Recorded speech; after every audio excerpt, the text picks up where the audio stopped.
Hi, good evening. This is Yvandia Simone Paris, and this is about the best practices for professional business presentations. In the network of communications, it is vital that different businesses and organizations have someone that is professionally dressed and trained to give good and effective presentations. It is important that the speaker learn how to speak extemporaneously, which is a word used in the assigned video this week. It's primarily a speech that's prepared from a detailed outline, and some parts of the speech may be spontaneous, but it's still effective for a good delivery of the message. When a speaker is working up a speech or a presentation, taking notes is vital, and sometimes using note cards with key ideas and quotations can be helpful, allowing also for the speaker to practice several times and practice making mistakes, because that's what makes a good speaker.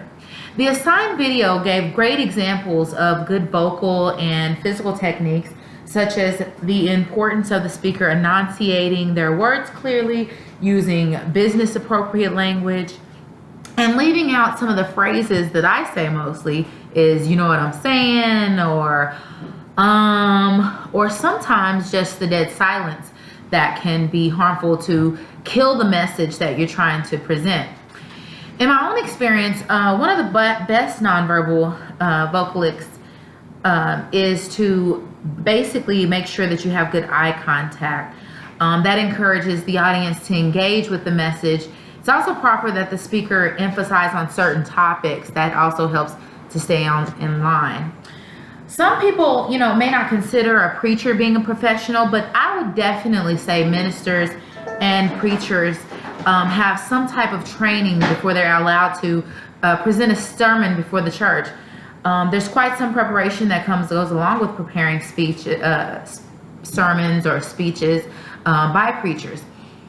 Being an effective preacher, it's almost like an art in their speaking.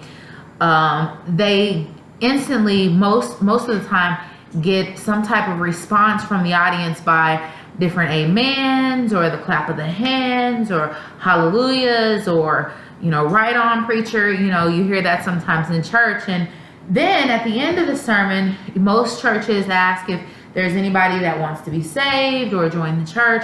So depending on how many people come up and join the church or are saved, sometimes the preachers may look at that as a clue as to whether or not they did well in their message.